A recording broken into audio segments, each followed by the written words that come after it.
everyone. Welcome to the May 19th Finance Committee. I'd like to call the meeting to order. I'm Vince Cox, your committee chair representing Pinellas County. Let's go around the room. We'll go. I'm Richard Bennett. I'm a commissioner at North Reddington Beach, Thank you, Rich. and I represent the beach community. Thank you, Mr. Chair. I'm Dan Saraki, Mayor of the City of Oldsmar. Oldsmar. Jeff Gow, City Commissioner, representing Dunedin. Josh Schulman, St. Petersburg. Brad Miller, the CEO of PSTA. Thank you all for being here. Okay, and I'm your chair. Thank you. Now's the time for public comment. Clarissa. There are no public comments. Okay. Now let's go to our action items. First, we have the minutes to approve. Do we have a motion to approve the April 20th? I'll move that we approve the April 20th meeting minutes. Second? Okay, we have a motion and a second. All in favor, say aye. Aye. That's approved unanimously. Next, we have Al Burns up the back with procurement for consulting services with the help of his staff, several of the staff. And Al is, where is Al? There he is. Good morning, Al. Good morning, sir. You're on. Yes, sir.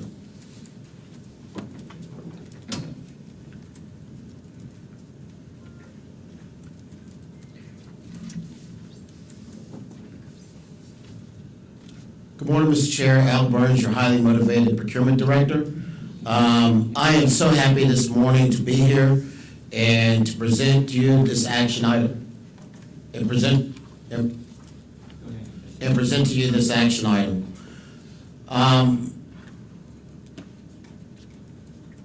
Thank you. Along with being the procurement director, this morning I have accompanying me some members from the Leadership PSTA class of 2022, and I just can't commend these gentlemen enough for all the hard work that they've done and put forth in this during this solicitation.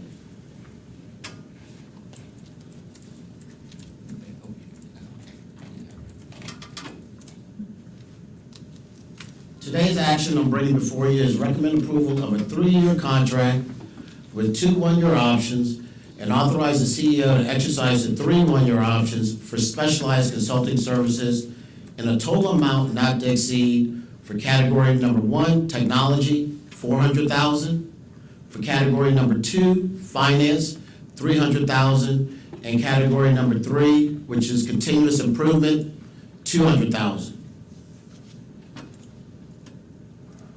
To give you a little background on this action item, our previous auditor was Clifton Larson. Allen. Currently, we had Cherry Becker doing our audit, performing our audit services, which is a statutory requirement.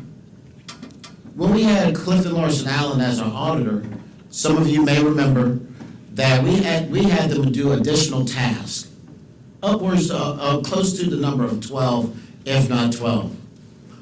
Those 12 task orders over the course of the 5 years equated to over $150,000. And Commissioner Schulman, and I think Mayor Saraki, I don't know if you remember or not, but you challenged staff during that time to find out a different way to procure these services versus using our hired auditor to perform these services.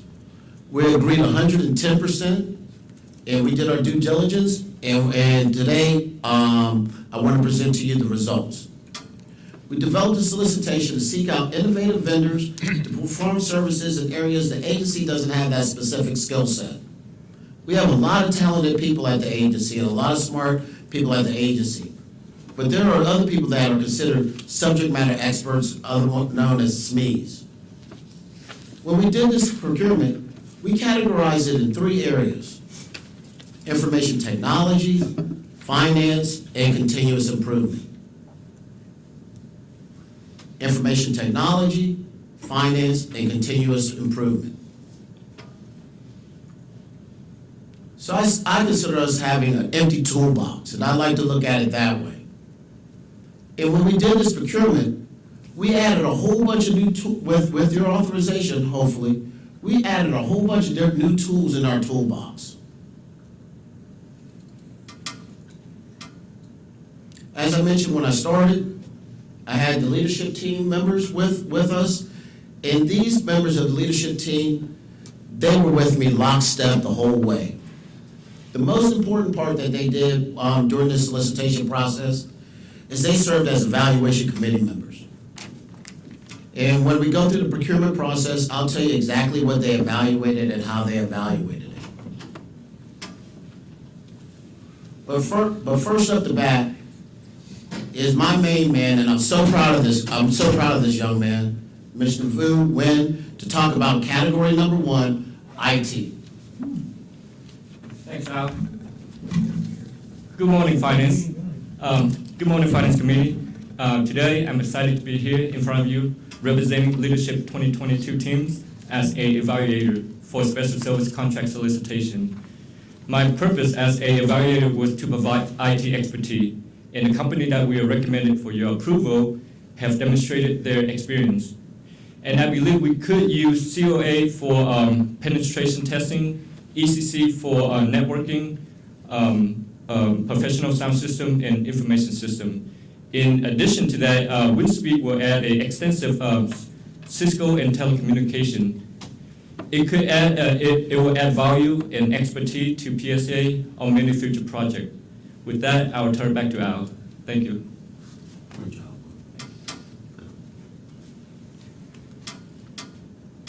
So once again, category number 1 is an amount of $400,000, total contract value not to exceed $400,000.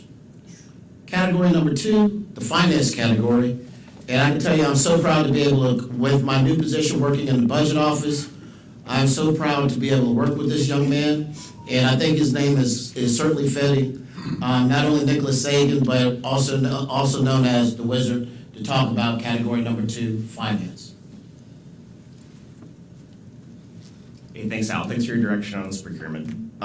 So thanks, everyone. Good morning. It's an honor to be part of the Leadership PSTA class. As a future leader in finance, I was asked to participate as an evaluator on this for the finance portion. So the evaluation team found that most of the submittals had strong enough proposals to meet the scope of work. And we felt confident in selecting the following firms. We selected Clifton Larson Allen, Clarion, and Stone Turn.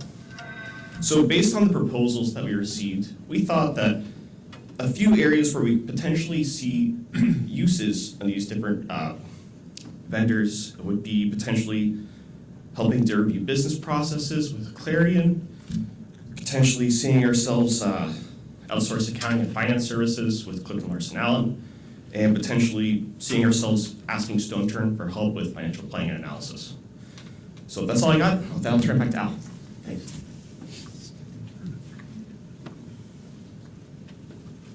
So, Commissioners, you may have recognized Nick and Vu for being here, but there's another gentleman that I'd like to bring before you this morning to talk about the continuous improvement.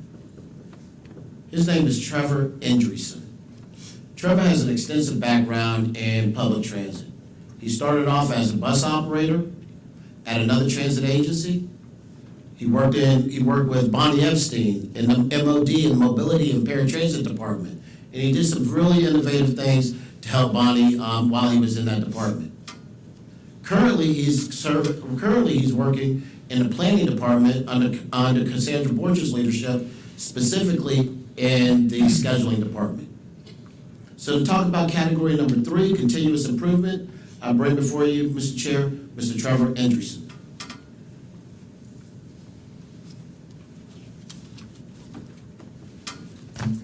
Thank you, Al. Good morning, Finance Committee. I'm happy to be here today representing Leadership Class of 2022 and to present Inclusivity LLC, Transit Management Consulting LLC, and Keeper Professional Services LLC as the recommended providers for providing specialized consulting services for Category 3 continuous improvement, should such services be necessary. So the continuous improvement category includes public outreach services such as development and implementation of public engagement plans, diversity awareness and sensitivity training, assistance with Title VI assessments and analyses. It also includes organizational improvement services such as process mapping and process improvements, assisting with federal and state grant preparation. And it also includes paratransit services such as ADA compliance training and education, assistance with internal audits, and assistance with contractor oversight and record keeping. With that, I'd like to hand it back over to Mr. Alberts.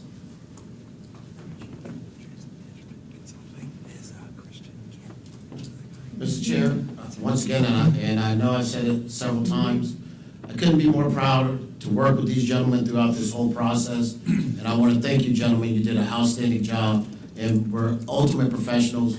And Mayor Saraki, they were highly motivated through the whole way. But to get down to some brass tacks, the procurement considerations. We released this RFP on March 3rd, and it was in accordance with all the procurement policies and procedures. On April 8th, we received 10 proposals. 10 proposals. And all of the proposals were considered responsive. However, not everyone did get a contract. As you can tell, we're bringing before you 8 contractors. On May 2nd, staff completed evaluations and scoring. And just to let you know, kind of what they evaluated was keep the personnel of the teams, the firm's experience and expertise, the unique concepts and innovative ideas that we might not be thinking about in their specific category. Quality control, project controls, Debbie, to make sure the prices don't get escalated, and Commissioner Saraki, price was also considered as one of the criteria.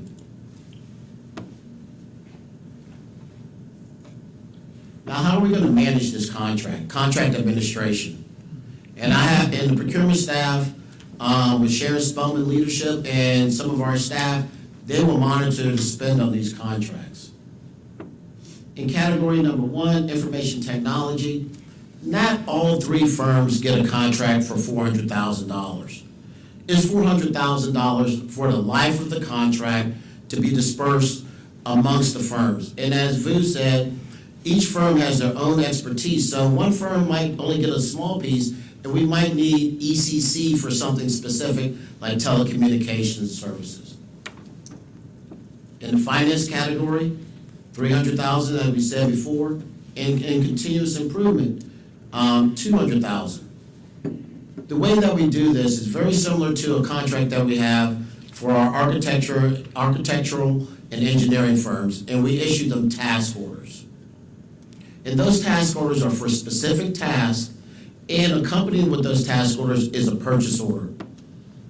That a fixed dollar amount, for example, $5,000 to help Al to do this PowerPoint. I would never do that, okay? But that just as an example, and then once that task order is done, the purchase order is completed, and then we move forward, and when we need them again, the same process will continue. So before you this morning, Mr. Chair, the recommendation for approval is recommend approval of 3 contracts with 2 one-year options to Clarion LLC, Clifton Larson LLP, Stone Turn Group LLC in the finance category for a total amount not to exceed $300,000. In category, Clifton Larson Allen LLP, ECC Technologies Incorporated, Windspeed Technology Incorporated for an amount not to exceed $400,000 in the technology category.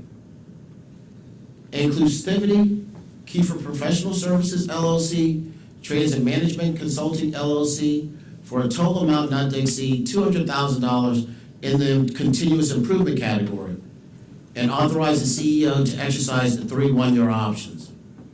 One thing that I neglected to say, Mr. Chair, and committee members, is that a large amount of these firms are small, locally owned and operated firms. So that's going to help us with our DBE participation and small business initiatives.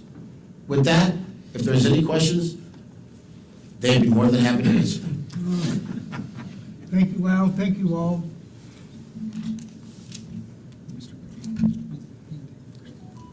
So, Al, Mr. Bennett, just so that we all can add this up, you're asking us to approve 3 contracts or something in that neighborhood, and the total amount will be $900,000.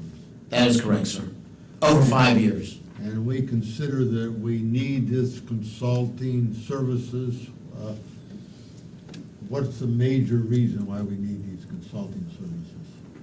Well, the major reason that we need these is, like I said earlier, we had Clifton Larson Allen. For example, penetration testing. We can't do that internally. That has to be an external company that does that. One of the things that, and I believe Clifton Larson Allen, they have the capacity. That's the reason they're in 2 categories. They're in the finance and the information technology. In short, Clifton Larson Allen has a whole backup team to help support them. In the area of category number 3, continuous improvement. As Mr. Anderson said, there are things that we might need inclusivity, which is a locally owned DBE firm, to do some public engagement and public outreach on behalf of the agency. It's just, it makes at the end of the day, it makes our bench a lot bigger than what we currently have.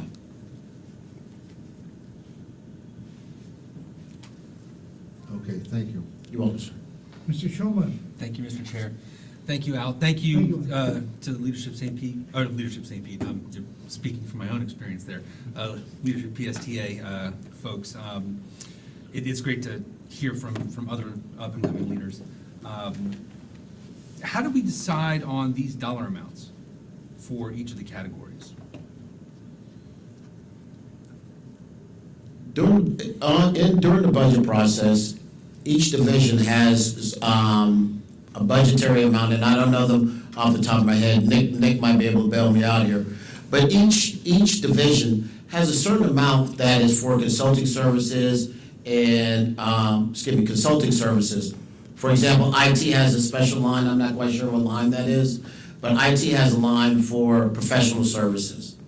So each division has a certain amount allocated to them annually for different consulting activities. Paratrans MOD department has lines that are specific. Cassandra in the planning division, they have a specific line that's allocated specifically for professional services. So each department has decided on what they anticipate their particular need is, and that has then rolled up into these contracts. I couldn't have said it better, yes, sir. So Clifton Larson Allen is in 2 different categories. Yes, sir. But I guess the task orders are going to be specific to those categories. So if the finance category is complete, that we've used all 300,000, but we need more finance consulting for some reason, we're not going to be able to draw from Clifton Larson Allen's IT allocation No, sir. contract, right? So they're same company, but they are separate consulting contracts. Yes, sir. For example, Clifton Larson Allen, they will get 2 separate contracts. One specific for information technology and one specific for the finance category. Okay. And as far as the task orders go, don't mean to be stressing you out. It'll be okay. We'll get through it, I promise.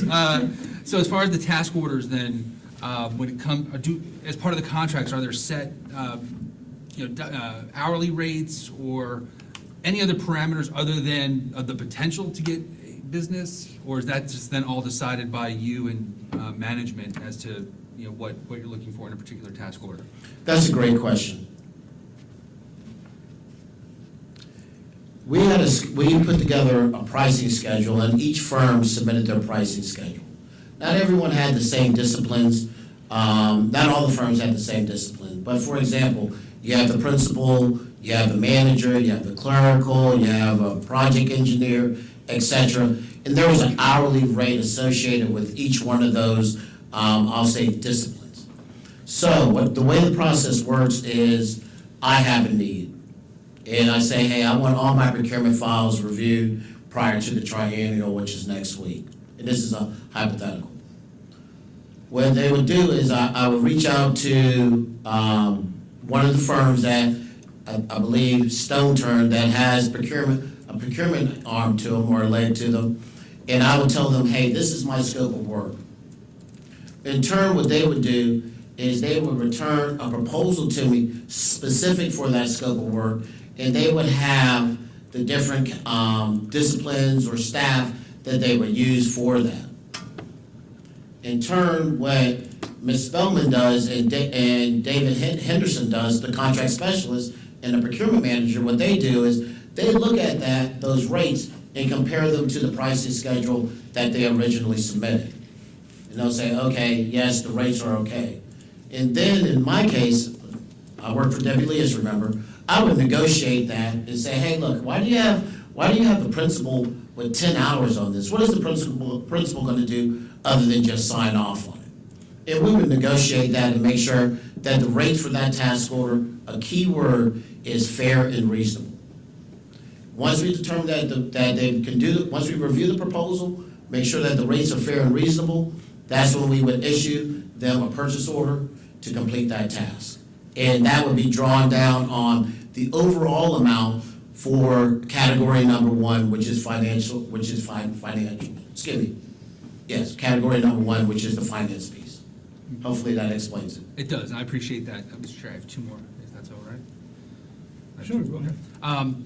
So, is that, based on our policies, is there a limit or a size limit for the task order where it would then come back before finance or the board?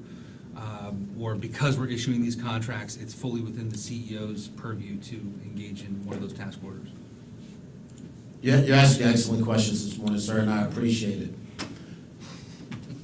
All the contracts that we have that are task order based, not only this one, but all contracts that we have that are task order based, using the process that I just described before, if they're over $100,000, we have to bring them before the finance committee and for ultimate approval by the board of directors. Okay, thank you. And honestly, the last one's just a comment. I appreciate the scores on the summary. Yes, sir.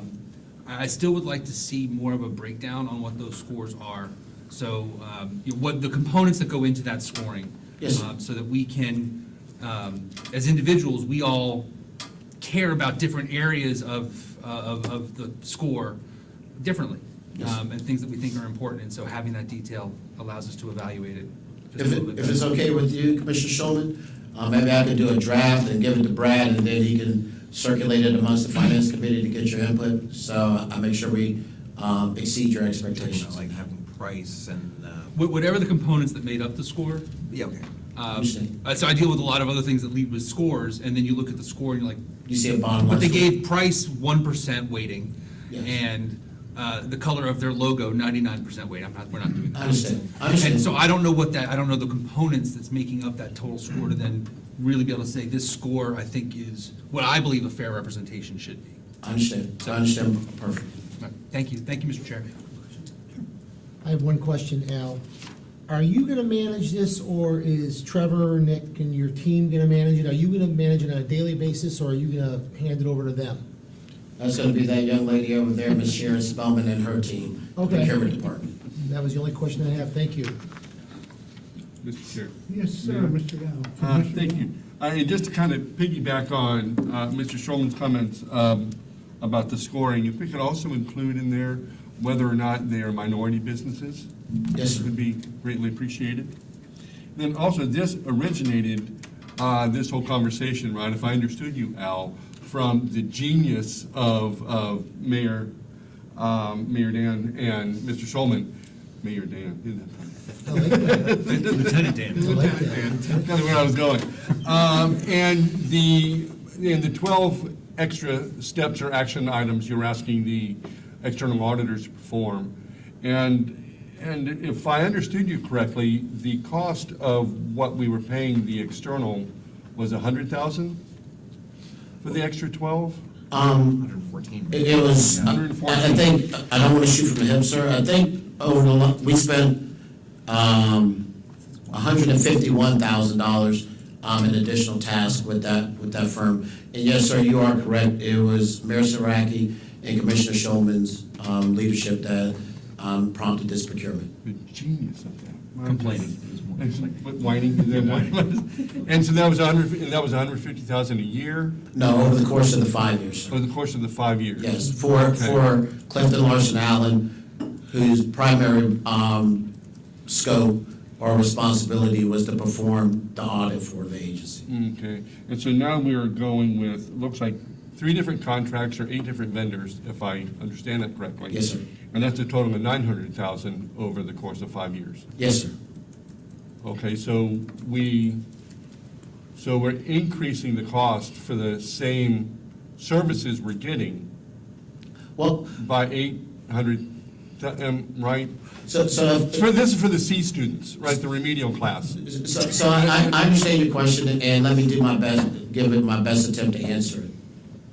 Clifton Larson Allen, they are a large firm, and they have a huge staff that specialize in a various amount of categories. But they didn't specialize in everything, like continuous improvement for public outreach and public engagement, transit management consulting, where they specialize in paratransit services. They didn't specialize in all of those categories. So when we looked at it, we didn't just narrow it down to the scope that was identified with those 12 task orders. We did this enterprise-wide or agency-wide so everyone can reap the benefits off of these various contracts. And hopefully that explained it. Then maybe if I could just add, as Al previously said, we did spend $151,000 with the auditor to do these kinds of things before, over a period of a couple of years. That's not how they came up with the $900,000. As Al said, they came up with that by adding the individual line items in every department across the agency that has, lots of the departments have, like, what's it called, other professional services or something like that as a line item with just a small amount in there, but it added up, it's closer to the 180,000 per year. That's how they came up with this estimate. But it's certainly my belief. Luckily, lots of departments don't spend that money. Sometimes they spend that money and sometimes they don't, it just depends on what happens. And I would not think that we would come close to actually spending $900K on this stuff. But you never know, I don't know. Debbie? If I could just add as well, one of the things that I look at, and one of the things that we discussed when we do this, each of us have done small procurements over the years for different things, and by doing one procurement now, you're going to save time. I'm going to take a ballpark guess, because it's been a while since I've actually priced out what it costs to do a procurement, when you consider all the staff time involved. But let's just say, for giggle's sakes, it's about $20,000. So instead of doing a $20,000 procurement for each of these tasks as they come up, by doing this type of solicitation, we've now, been able to at least get a lot of it done. Not all of our tasks, but a lot of it done for the next 5 years, saving staff time to be able to do other type things. So I think it helps on an efficiency basis as well. And so you all still think this is a good idea? Absolutely, What's sir. being The recommended? other benefit of this, from a budget point of view, is Al's done this procurement using all of the federal clauses, the federal, so we can build this to grants. Most of it, usually to grants, if we need it. Unlike if we don't have these contracts in place, and like Al mentioned, we have an audit coming up next week, we often need a little help in making sure our documents are all good and everything. Then we have to spend non-federal funding, which is in short supply. So it's good to have these contracts in place. Okay. It's even better if we don't have to use them. And my only concern, I guess, is the fact that, well, we talked about the externals versus the sum of all the contracts here. For the public, I can see where there's going to be a huge concern. And the comments that have been made to kind of justify that gap are valid, and I understand that. So I support the recommendation, and I understand where staff is coming from. I would just ask that if you can, in the future, when things like this come up, to somehow be able to at least tie the numbers together to justify to the public on why this is a good idea. What would be my thought. I understand, sir, and I'll make that happen the next time we have something similar. And I know how hard that can be, right? Because some of it isn't measurable, so you got to try and figure that out. I get that. Yes, sir. And really, this is a big deal, and so I know that my comments about the board might have been taken as tongue-in-cheek, but they really weren't. So well done for the board on identifying those where improvements can be made. And so I really, as a new member to the board, at least prior to this or after this, I do appreciate that. So thank you, guys. Thank you. If there are no other questions, I have a comment here. Under inclusivity, I'm seeing Transit Management Consulting LLC, which is Christian Kent's company, which we've dealt with. We started dealing with them several years ago when we were under reorganization of the MOD program. And the first thing that they did was help us reorganize the application process Yes, sir. of mobility on demand, on DART, and it's a well-established company, been around for decades, and I've met Christian and his team, and I'm happy to see them there because we're having a few issues right now, as you know, with the paratransit. And I think his expertise and his connections and we will use that as part of rebuilding this process, am I correct? Yeah, so that was wise, and I appreciate that. All right, Good point. because I'm very stuck on paratransit. Yes, sir, and, Because I'm using a wheelchair right now, as a matter of fact, so. yes, sir, you're absolutely It's correct. important that we get that right. Yes, sir, Okay, understood. that's all I got. So with that, Mr. Chair, I move for approval. A second? okay, we have a motion by Mr. Schulman, Commissioner Schulman, a second by Mayor Dan. And all in favor, say aye. Aye. Okay? Thank you, None Commissioner, and opposed? thank you, leadership team. Thank all of you for all your hard Great job, work. guys.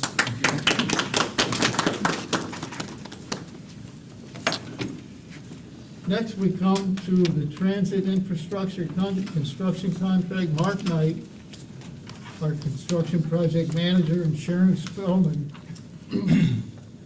our procurement manager, will take us through this contract for bus stop construction activity.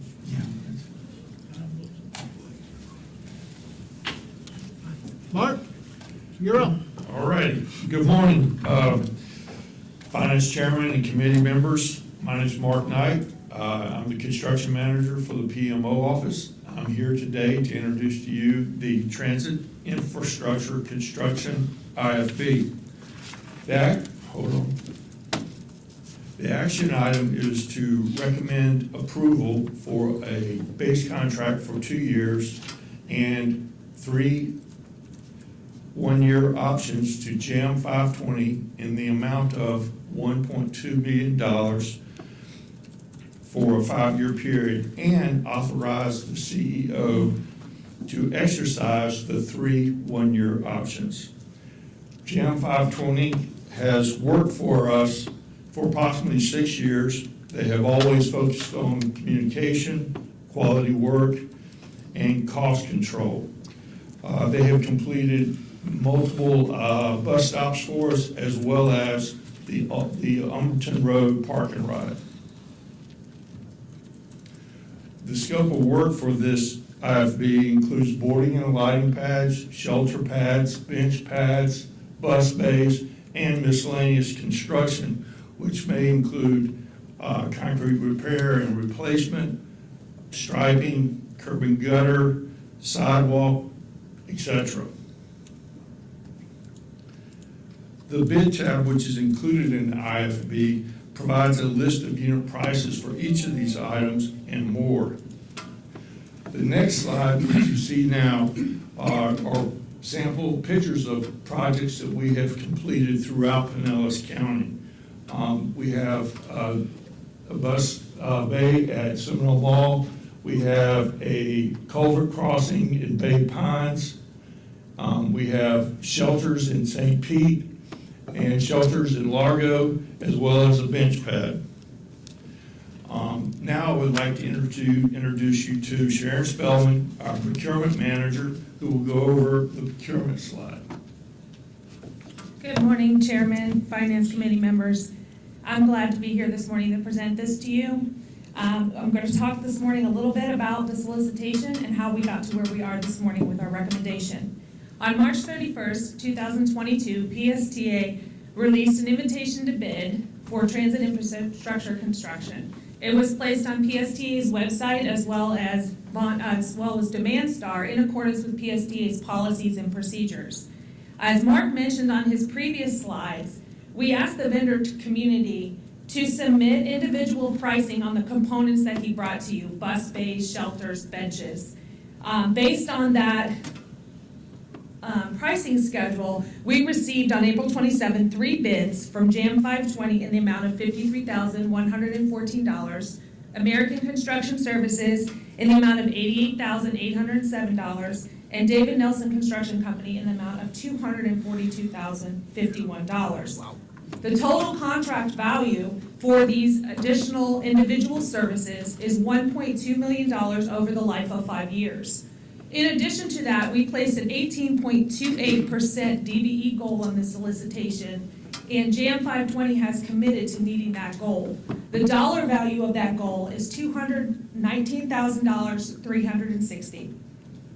So with that being said, we did a responsibility check on JAM 520, and they were found responsive and responsible, and therefore recommended for award. So again, we bring to you the recommendation of an approval of a 2-year base contract with 3 one-year options with JAM 520 not to exceed $1,200,000, and to authorize the CEO to exercise the 3 one-year options.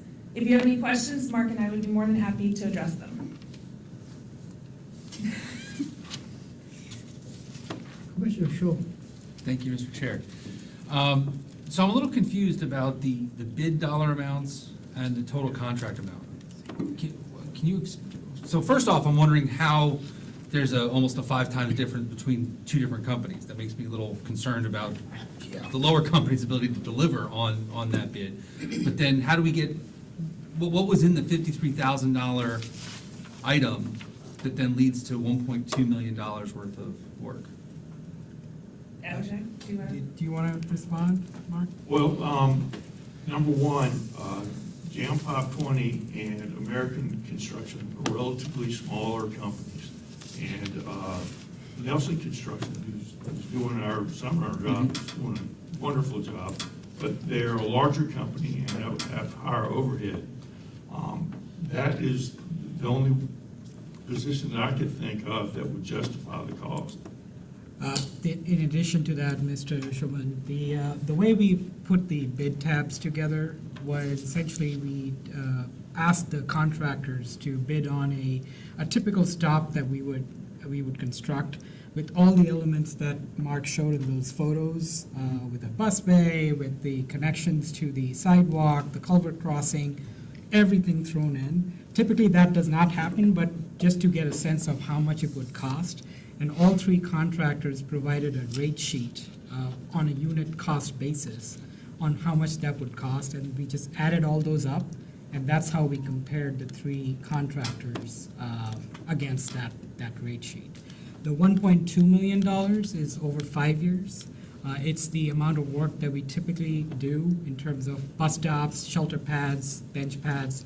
All of those are in the CIP, the 5-year CIP that we budget for, which comes out to be about $200,000 to $250,000 a year, and that's what this is reflective of. So those are 2 different things, but the bid tab is really on a typical work with all those elements included in, and how that compares between the 3 contractors. You can see the pricing is quite divergent between JAM 520 and David Nelson Construction Company. And the work that JAM has been doing for a long time for us is the reason why we're going with them, along with the pricing being so divergent between all the companies. So I hope that answered your question. It does, and I appreciate that. I was trying to understand where the bid dollar amounts came from. So sample project, basically. Yeah. What are the elements?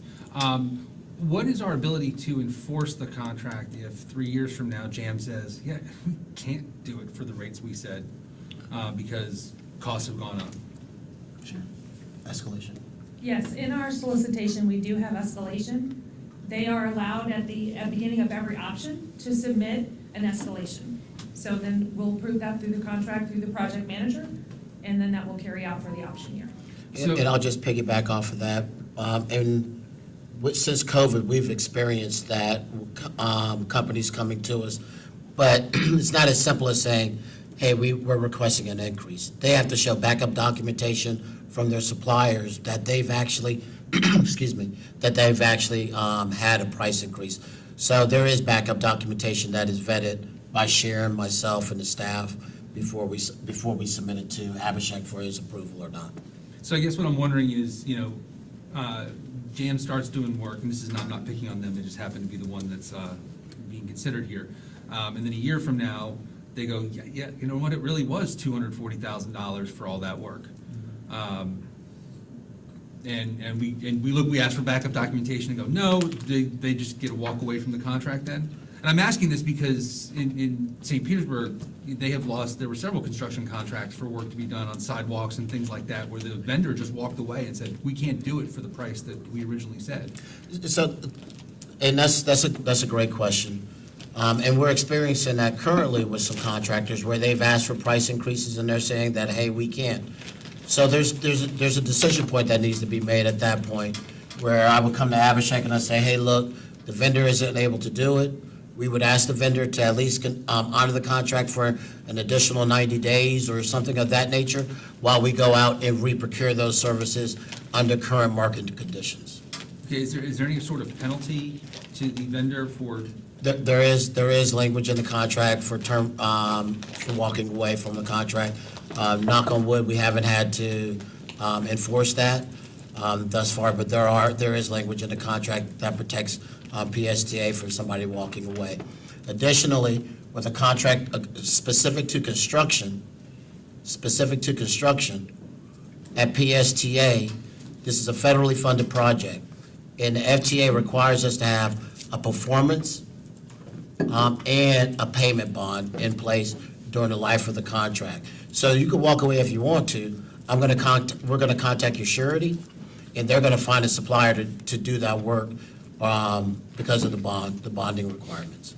I appreciate that, and I want to be clear, this has nothing to do with No, JAM no, 520. JAM 520 If you is ask a this great question, company. you can put company A, B, and C in there. Understand. I just want to make sure, given the divergence between all of the bids, that Yes, sir. there wasn't a bit of a potential change-up in the road without recourse. The other question I had was on the DBE goal, 18.28%. Is that just for this? Is that our goal universally? No, How do no, we sir. get to that percentage? And if it's okay, Sharon, I'll speak to that, and I'm speaking as the DBELO for the agency. We have a great staff that manages the DBE program, and her name is Margarita Soto. Huge resource. In every procurement that is federally funded, we ask the project manager, in this case Abhishek, for all the various disciplines that are going to be needed for that project. And we look at that, and we look at the current amount of ready and willing and qualified, meaning certified DBEs, versus the number of majority firms. And there's a calculation that we use to find out, hey, exactly what the DBE participation should be. The agency's DBE goal is 7.1%, but a lot of times in Abhishek, he's a great partner in this, as he has majority of the construction and he supports the DBE program. Construction normally lends itself to a higher DBE goal than, let's say, paratransit software or something like that. It'd have a very minimal goal. But at construction, there's a lot of ready, willing, and able DBE firms that can participate. Therefore, the goal is higher. I have to applaud the vendor community, all of our partners, be it construction, software, services, whatever. under Brad's leadership. He's adamant about the DBE goal. Actually, it's on his scorecard this year to be more involved with the DBE program. And the vendor community know that we take that very, very seriously, and we haven't fell short as of yet. And if I could just add, Al and his team, and supported by us, we did a lot of outreach also Yes. prior to this contract award or contract advertising. We went with the team to talk to those vendors, to the suppliers, particularly the SBEs, the DBEs, to make sure that they were aware of this, and we got a great response from them, which is why we have such a high percentage of DBE proposed for this contract. Thank you. My goal was to just, understand how we came up with that number, because I recalled the DBE total goal being less Yes, sir. than double digits. I'm fully in favor. I just want to make sure that vendors have a reasonable ability to meet those goals within the community. And what you're saying is based on vendor experience and the particular job functions that we're looking for, that was a reasonable number. And clearly it was, because 2 out of 3 said yes, that we absolutely can do that. So, Yes, sir. Yeah. thank you for the explanation. Thank you, Mr. Chairman. Thank you, Mr. Chairman. Have we any more discussion or question? Do we want to put this on as an action item to the full board? It's the committee's You know, Pleasure. What do you guys think? So what, Instead of just putting it on the consent agenda, do we want the full board to be aware of this too? It's a little bit complex. You guys, whatever you guys think. yeah, I think, You don't think- from my standpoint, I think the only thing that is of note is the strong DBE showing, but it's going to be in the consent agenda for awareness, but I don't think. the Okay, board- so we'll just keep it on the consent agenda? Right, and if anybody, any board member had a question, they can pull it. Okay. Yeah.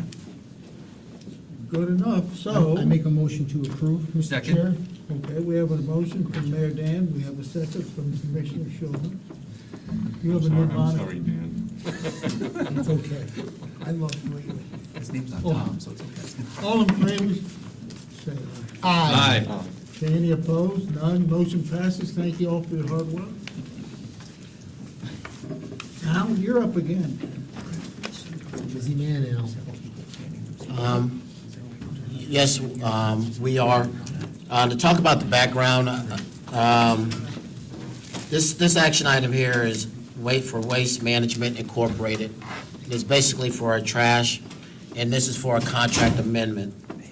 The action is recommend approval of a contract amount increase of $32,500 to Waste Management Incorporated for trash, refuse, and recycling services for an amount not to exceed $192,500. Simply put, this is for our trash service. Right now, currently, we have out on the street a solicitation that's in process right now. I think at the pre-proposal conference, we had over 10 vendors attend. So we expect a response, and I believe in the month of June or July, we'll be bringing this back to you as an action item with all those elements that you guys, that the commissioners wanted included. For more background on what the services they actually perform, I'll defer to Henry, my colleague. Good morning. Good to see everyone in person. Hey, Henry. Figured I'd come back with trash services as Come in strong. So as Al mentioned, this waste management handles trash removal here on the campus. Most of it is generated by us here. However, there is one component where all of the trash that is collected off buses is disposed of, which waste management picks up. Now, much like everything else that's a service these days, especially now, rates have gone up, costs for disposal have gone up, and of course, with VSTA going back full service, trash has gone up to pre-pandemic levels. In fact, I would probably say, and this will be more so out in the service area, is trash and the amount collected goes up exponentially every year. And it's one of those things that we could try and contain, and of course, but still tackle within our resources and limitations. So Like Al said, there's an RFP that's going out. They're due back they're due back next week. And so we're gonna get some current pricing from suppliers and refuse haulers that is more accurate to today's current times. So, Mr. Chair, once again, the action is recommend approval of a contract amount increase of $32,500 to Waste Management Incorporated for trash, refuse, and recycling services for an amount not to exceed $192,500. If there's any questions, Henry, I am more than happy to answer them. This is sort of the answer to your question on the last contract, because this is what happens when the vendor asks for more money. They hit their max before the end. Sure. Yeah? Commissioner Yao? Thank you. Of this increase, do we know what we're paying for disposal versus transportation? Where are they hauling this? Are they hauling this back to Tampa, or where? Waste Management takes it back to their sort facility, which is down here in Ellis. Now, depending upon whether it's recyclables, they do sort it and then ship it off to wherever their waste stations are for that. Okay, and, yeah, is this speaks of trash, so it wouldn't be recyclable, but do we also have a recycling contract, if not with Waste Management, with somebody? It actually is with Waste Management. Is it? Okay. Currently, especially with this proposal, we're going to find out just what the current items are that were recycled. We've heard preliminarily that glass bottles are no longer recyclable, or they don't recycle. So yes, Waste Management, typically it's cardboard, paper, and simple stuff like that. Aluminum cans. Aluminum cans too, yes. And is that part of this contract, or is that? It is. Okay, and do we know the quality of our recyclables? For the ones that are easy, obviously paper. Paper's a very easy one in terms of quality, aluminum Well, can. but because it's mixed recycling, and even good paper becomes bad when it's mixed in. So typically, Waste Management can tell you the percentage of good recycling versus bad.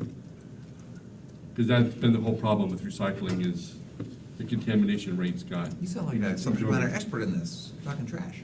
So, sorry. So one of the things I've got some stuff.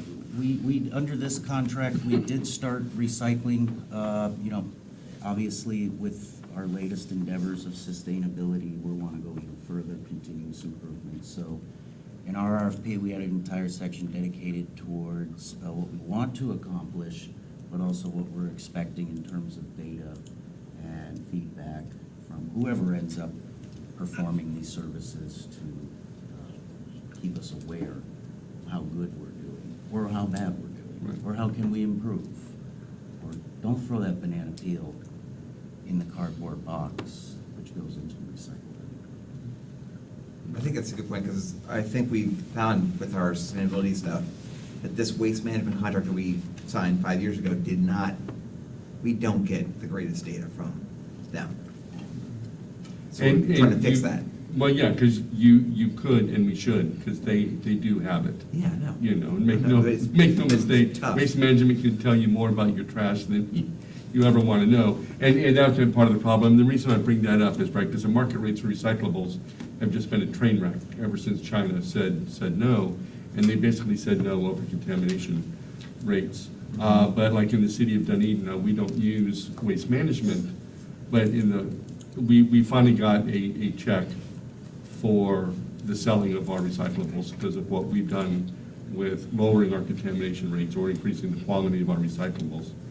And that is one part of what the city's done, but also the market is now available. So it's good and bad, but the focus of your contamination rates and what's recyclable. And right, it used to be when in doubt, recycle it, but it actually should be when in doubt, throw it out, so you keep your contamination rates. But I'm going on and on about this, which is beyond this, but. Well, we do have we have a separate contractor, a completely separate company that picks up the trash at the 5,000 bus stops all around Pinellas County that Henry also oversees. And we are starting for the first time to put recycling cans out there at the bus stops and transit centers next to the trash. It's I'm sure it'll be much more mixed from our customer base. And We're just gonna see. that'll be interesting to see the results of that. Well done, PSTA, for doing that. No more questions. Thank you. Thank you, Commissioner. I have one question, Mr. Just Chair. Mayor Saraki. So for the procurement and the bid process, will Waste Management be bidding on this next contract? It's our hope they attended the pre-proposal conference or the pre-bid conference. They've downloaded the solicitation. So I'm very, very optimistic that they will submit a proposal. So there's other waste management companies, Coastal, whatever there are, they're gonna be bidding on this? Yes, sir. When we first looked, in some markets or in some cities, this could be treated as a utility, Right. where you don't have to compete it. But here in Pinellas County, it's not treated as a utility, and there are several companies that can compete for it. And we'll just go through the process, and Henry and his staff, they'll evaluate it. This isn't a low bid. And we'll go through and we'll show you in your packet when we bring it, the evaluation criteria that was used, the DBE participation, just to show that we are listening, will be included in the packet. So you'll have a comprehensive snapshot of the whole process. Perfect, thank you. You're welcome. That's it, Mr. Chair. Thank you. Have we any more comment, discussion, question? If we don't, do I have a motion? I'll move that we approve the waste management contract. Okay, for $32,000, $500. Yes. All in favor? Who needs a second? Oh, I'll make a second, Mr. Chair. go ahead. I second the motion. Okay, your second motion. All in favor, say aye. Aye. Opposed, none. Thank you. Thank you, Henry. Thank you, Al. You're welcome, sir. Next up is Ross Silvers, Debbie Leos. Thank you. I'm going to give this my best shot because it has to do with getting money. And Ross is going to be my wingman on any specific questions related to this. So this action item before you today is for grant approvals from the Commission for Transportation Disadvantage.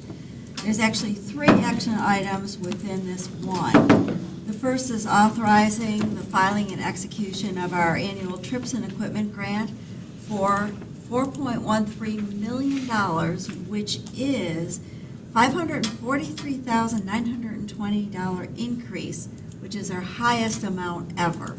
So I'm very excited about that. And basically, this funding covers the cost of passenger trips for eligible transportation disadvantaged customers. You might recall last month we had a presentation by the planning team, and that there is a much greater need for services from PSTA on the transportation disadvantaged side. But we're limited to the 150% of the poverty level we recommended going, which the board approved, going up to 200%. This was presented to the local coordinating or LCB board this past week, which they approved. However, it wasn't properly noticed, so it has to go back for another vote, which will be in June. But this will go forward at the 200% of poverty level, which will help us to use this money to positively impact more people in our community. The second action item is an authorization to submit a grant application for our Innovation and Service Development Grant for $1,492,000. This is for door-to-door service, on-demand, and scheduled transportation services for our TD-eligible customers. Lastly is to approve funding agreements with our local not-for-profit transportation providers for a grand total of $722,188, representing a 15% increase. That will go to Neighborly Care Network, Park, and ARC, as listed in the action item. So it's all good news for a healthy community, fiscally responsibility, and increased funding. So with that, I would turn it over for any questions from the Finance Committee. Great job, Brad. Great job. To you. Legislative Committee, going to asking, going to get the Right. money. Yeah, that was a fun day. All right, board, have we any questions, discussion, comments? Mr. Chair, I make a motion to approve. Second? Okay, we have a motion and a second on this. All in favor, say aye. Aye. Brad, good job, Brad. Nice job, nice work. And there's nobody in opposition, so it passes unanimously. Thank you, Debbie, thank you, Ross. And here comes the money spender. There we go. Hey, no, I didn't need that. All right, we have the money spender next, Diane Randall. And, good morning, Diane. Good morning. And we're going to talk about a claim settlement. Diane, go ahead. Okay. I'm here this morning to obtain approval for a claim settlement with Delvin Joyner in the amount of $42,500 to resolve the claim. This incident occurred on June 8th, 2018, when Mr. Joyner was the restrained driver of a vehicle that was rear-ended by a PSTA bus. As a result of the accident, he sustained injuries to his low back, neck, left knee, and left ankle. His medical expenses as a result are approximately $54,000. This settlement is within the established claim file reserve, and from a sustainability impact, the statute of limitations would have run on this case on June 8th, 2022. If we had been unable to settle, suit would have been filed prior to that date. So by settling now, we'll be saving any additional litigation or claim expenses. So I'm asking for approval for the claim settlement in the amount of $42,500 with Delvin Joyner. Any questions? Okay. Commissioner Shulman? One, I want to point out, you're not the money spender. You're the protector of PSTA financial I interests. knew I liked So you. thank you. Thank you for the good work that you do. The question I have is, was there a particular reason why it took almost a 4-year period to get to a settlement? A lot of times, well, the pandemic did affect a lot of things. Essentially everything, doctor's offices, everything shut down for a period of time. So even if people were in the middle of treatment, they could not continue. So there was that impact. And sometimes, when the accident happens, the attorney contacts us and then we wait for their demand. And so whatever happened on their end, I can't say. We've been working on this for about 3 or 4 months. Okay, so what I hear is that this is not a delay on our part. No. Okay. No. I think that the demand was actually submitted in late October of 2021. Okay. And then they had not submitted everything, so we had to get some additional information. Understood. I just wanted to make sure that we're, still being a responsible Oh. party as well and not waiting to That the... claim is a settled and closed claim. That's the best way to keep our money. Exactly. So, not spend it. All right, thank you. No further Okay, questions. thank you, John. Any other questions? I'll recommend approval of the claim settlement of $42,500. Okay, we have a motion. Do we have a second? Second. Okay, we have a motion to second. All in favor, say aye. Aye. Opposed, none. Thank you, Diane. Thank you. Great job, Diane. All right, let's go to.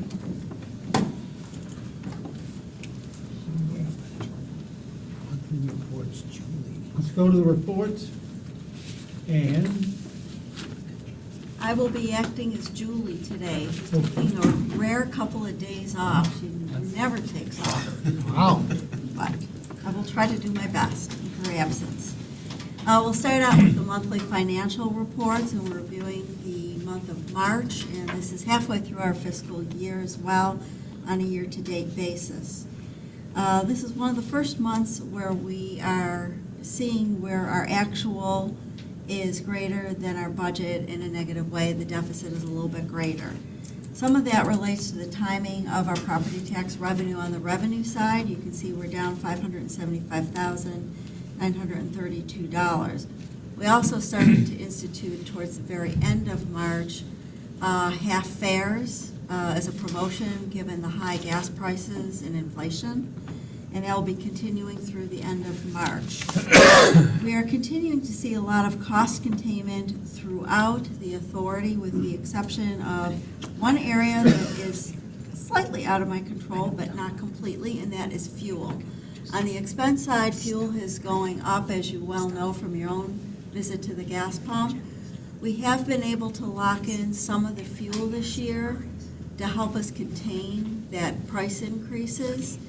Currently, HART is the consortium that we go through for our fuel, and I had asked Al, when he was back at HART, could I do more than a one-year contract, which is what HART does. So I had a 5-year contract, which I wanted to be able to start locking in ahead of the budget year to start being able to control things in a more strategic way. So they are going to their board in June to extend the last option year on that contract so that we can start looking in for next year.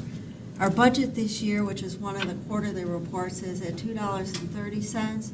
We're seeing fuel coming in at about $2.58 these days, or not $2.58, $3.58, and which is significantly over budget.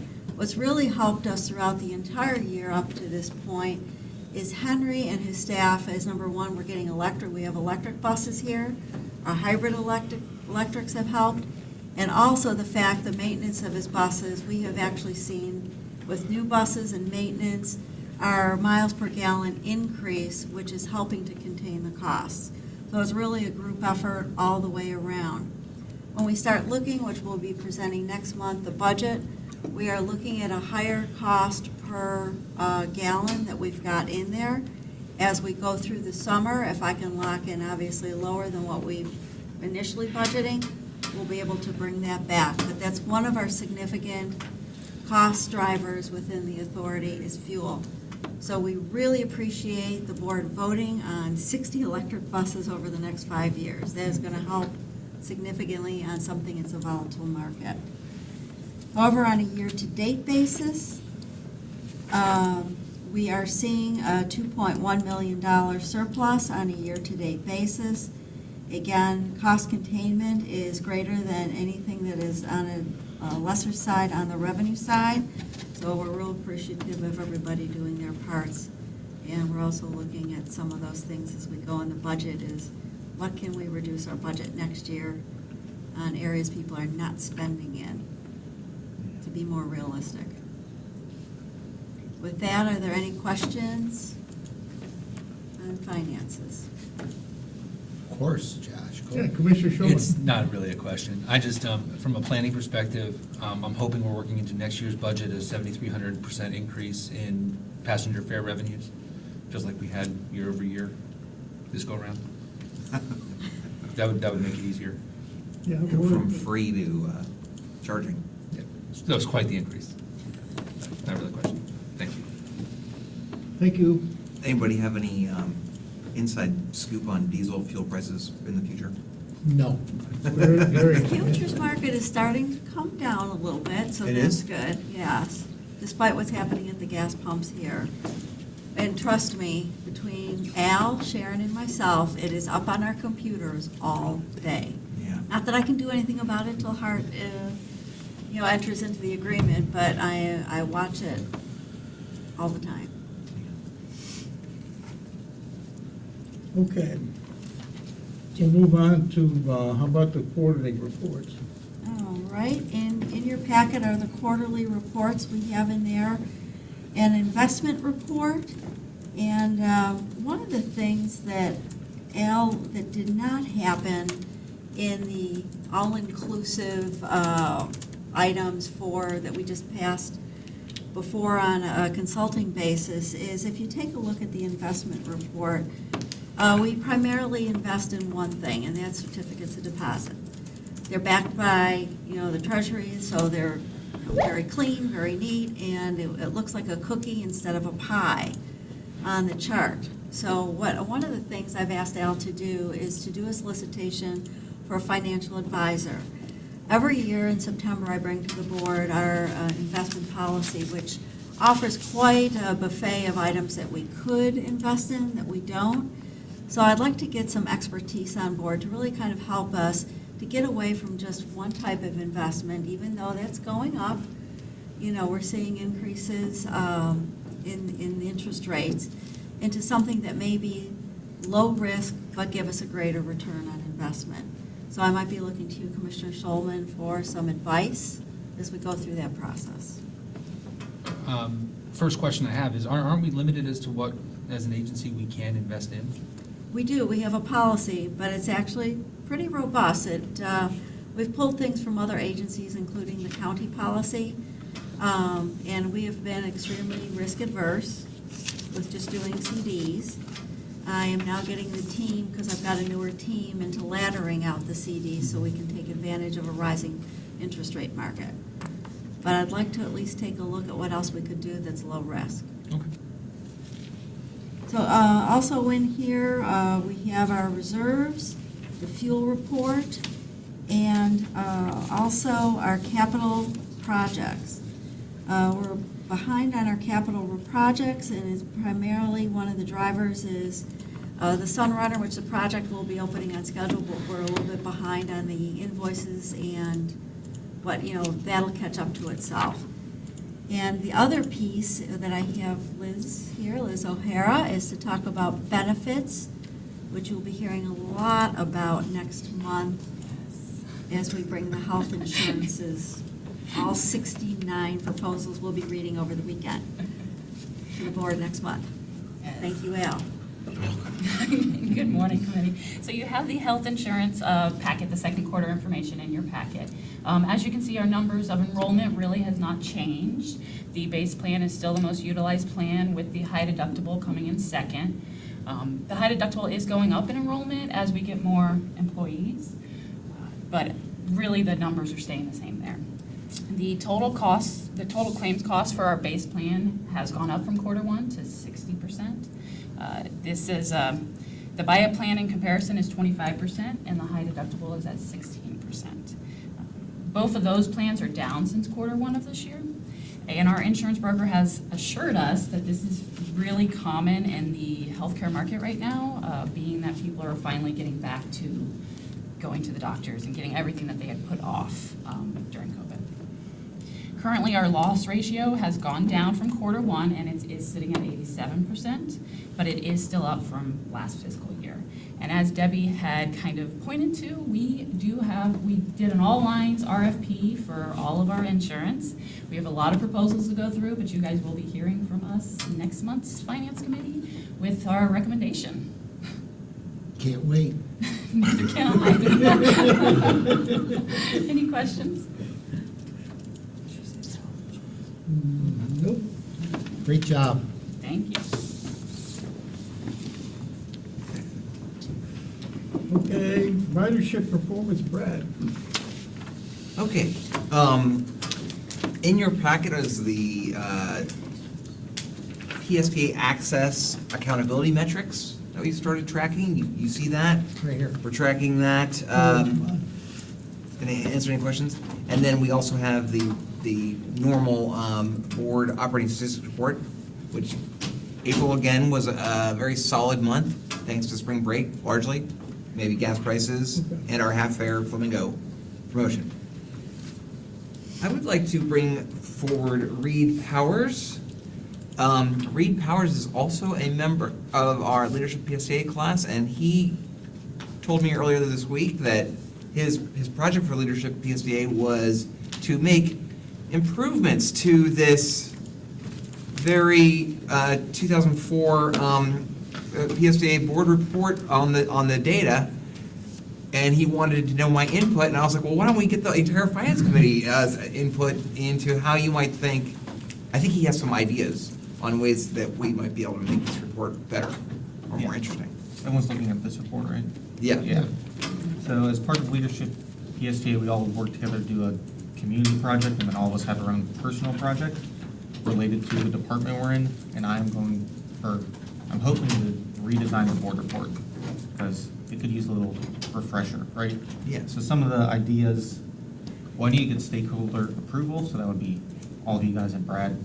So just some of the initial ideas is redoing the format so it just looks a little nicer and is formatted, like this is not centered. That's always annoyed me. Just a lot of just refreshing things, adding some flamingo metrics, which are not present on here at all. Maybe redoing some of the metrics or how they're reported, including things just like graphs for some of our more vital metrics like ridership. So that's easier instead of just looking at month to month and year to date. You could see it over a long period of time. And then also doing some back-end work on the Excel sheet that goes into making this, which is 200 rows long, so that it's just automated a little more efficiently, so it just takes less time to get this done. So there's more time for other important planning work. So I guess you can obviously change as much or as little as is needed or approved or desired, but that's the idea of the personal project. And I just need like a thumbs up to get going to start working on it before I can get going on it, so. Mr. Shulman? I have some thoughts. No, honestly, the only thing that comes to mind, and I think if you have ideas and you're able to bring them back, we can certainly collaborate on helping to make that better, and I appreciate the willingness to do so, or the desire to do so. Something that's kind of always bothered me is we have different metrics, so we're grouping things based on the category they're in, not the vendor or the type of thing that they are, right? So we're constantly jumping back and forth, so you have like assets, TD door-to-door trips up at the top, and then you have complaints are grouped at the bottom together. You know, so I would rather see like, here's the service, this is what's coming in for it, or these are the operating or the ridership statistics for that service, here's the operating statistics for that service, and then the next block, so we can more easily see Like all of our the access compartmentalized together. services Yeah. together, as opposed to trying to weed them out and then sometimes getting it wrong when looking at that. Thank you. Makes sense. Commissioner Soraki? I really would like to Mayor. see what you mentioned about the flamingo. I think that's important for me. I like to see statistics as to how many new riders, how many people have signed up for Flamingo, how many we lost, what's the statistics with people actually going online and purchasing those cards and refilling those cards to continue using the bus. That's all I'm looking for. I really feel that's important to me. Yeah, that's good. Instead of just a ridership flamingo. Yeah, something just on it. anything with Flamingo, I think, because it's a new process for us, it's only been going, 6-7 months now. I really would like to see the statistics on this report. Gotcha. Yes. Just thought of something else. And this may, I think while I appreciate the desire to keep it on one page, I think in trying to be more helpful in understanding what these numbers mean, we might wind up being on a second page. But something that would also be helpful would be trend lines for each of the categories. So we're not just comparing one period with another, we can easily see, and I don't have to flip through prior months, how that's going. Yeah.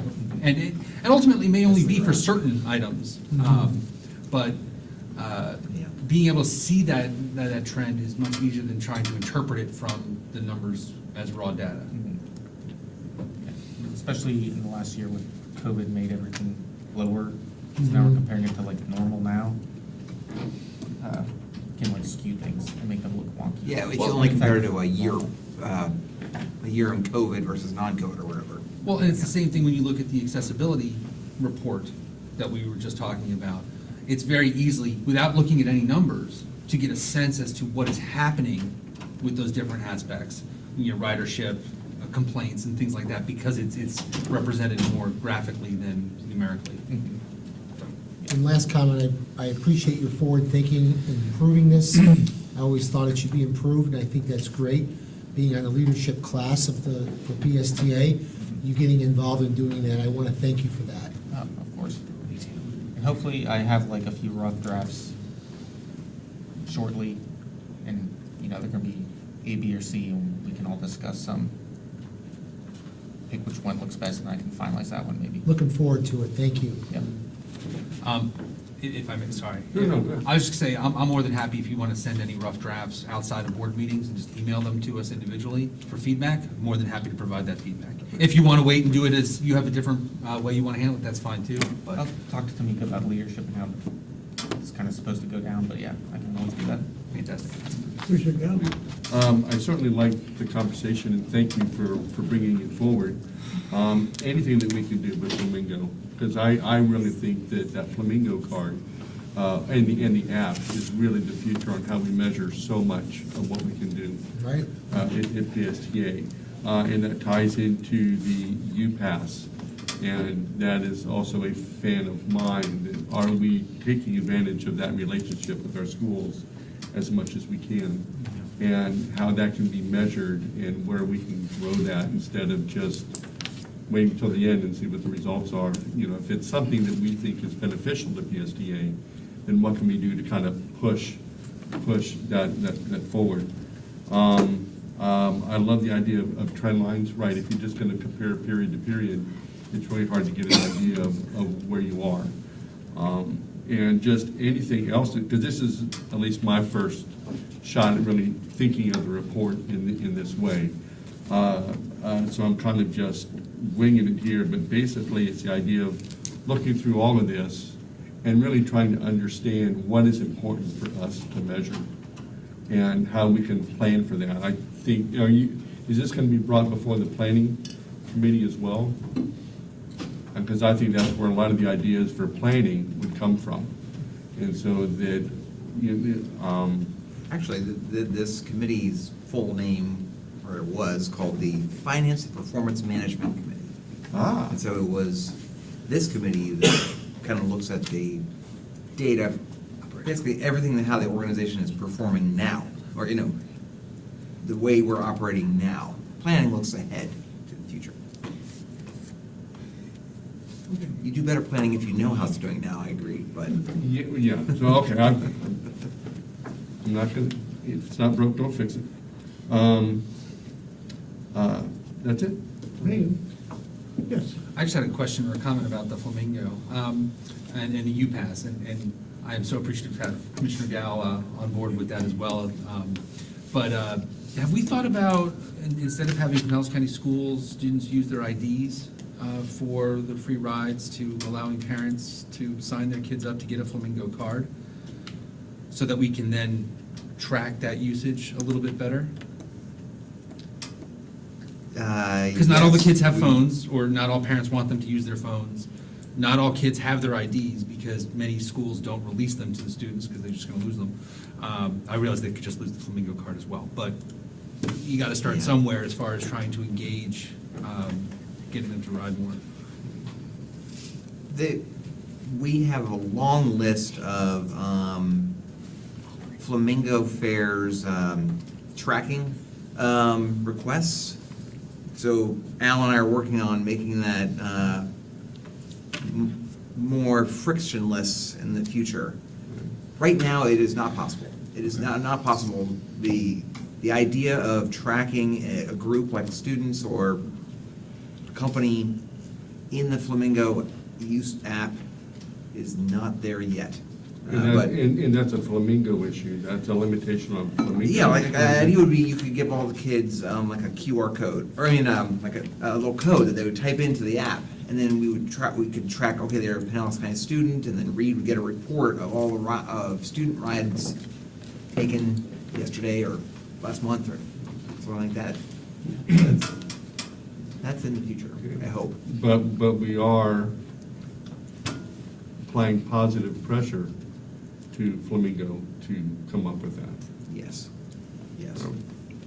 Along with several others. Because not only do you have the benefits of the tracking, but also if that's what they're going to need once they graduate, we want them to continue with public transit, they've already got the card with them.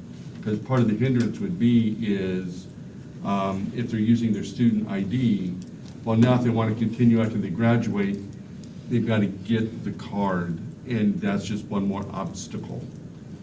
And so it's, you want them, oh, you pass, boom, here's your Flamingo card, you can even use it after you graduate. And it's all in the selling. a similar situation that we struggle with, at least I do in my schools, is band and the kids that rent their instruments in public schools, but then you want them to continue after they graduate, but now you have to encourage them to go out and purchase their own instrument. And so that's just a stumbling block. And I see the similarity there with public transit is we want to take any stumbling block away from them. And here's your card, it's just easy peasy, lemon squeezy, and just continue on.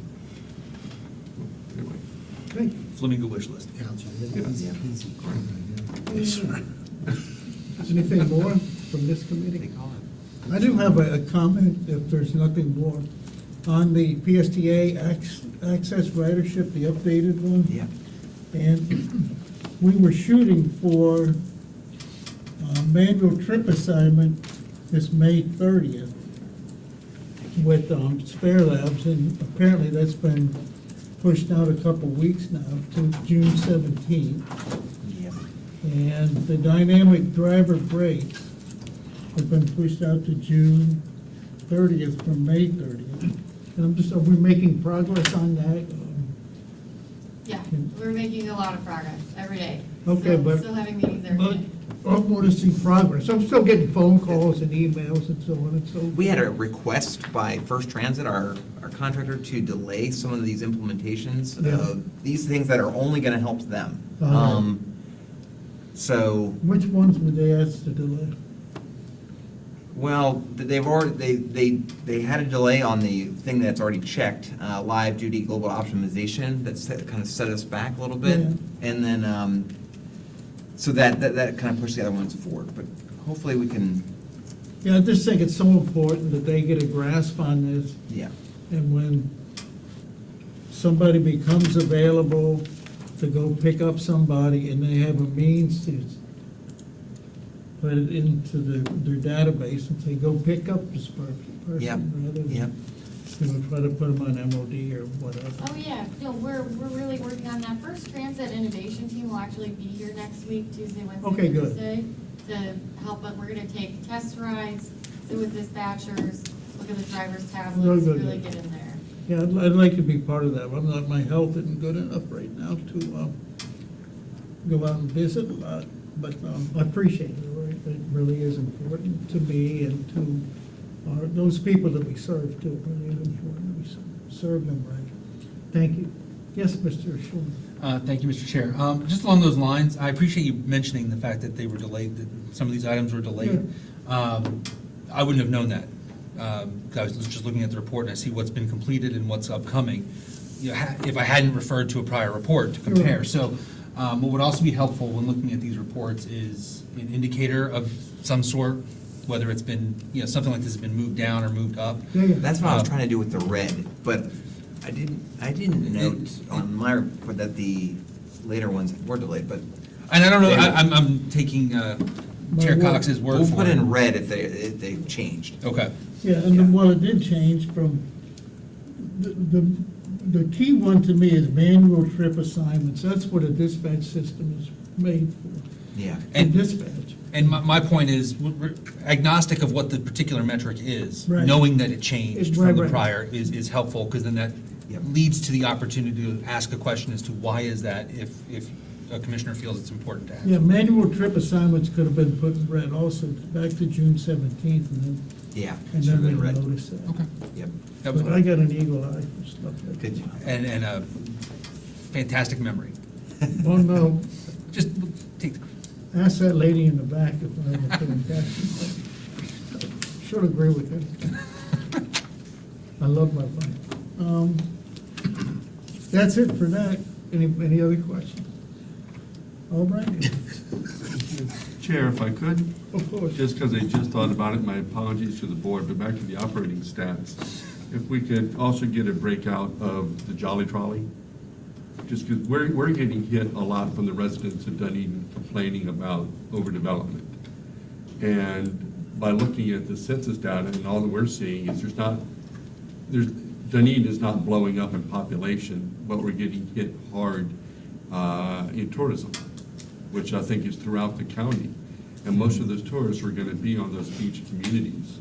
And so we need to really be able to analyze what is the traffic that is being picked up on the Charlie Trolley? And how can we improve that, or how can we plan for increased frequency or what have you, just to alleviate it. We're doing a great job at advertising and getting people to come to the county, but we don't know what to do with them once they get here. And I think it's 94% of them are coming by car.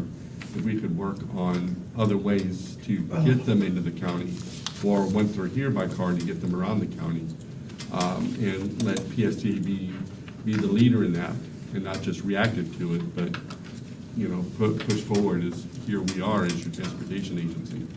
And I think data like that would help with that. And I just thought about that, so sorry about, Reed's already gone, I know that, but I just thought in my head. That's a good idea. Thank you. All righty, now, we're right at 10:30, so does any committee member have any other business before this committee? No, Mr. Chair. Okay. This meeting is adjourned. Thank you, Mr. Chair. Great job. Thank you, Mr. Chair.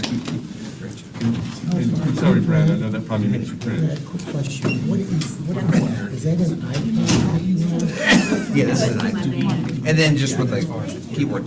So it's a new iPad. I'm getting a new iPad. Just Right, so you never, you did, well, this is a couple of years old, but it, I can't remember what they call it, but it's like XL.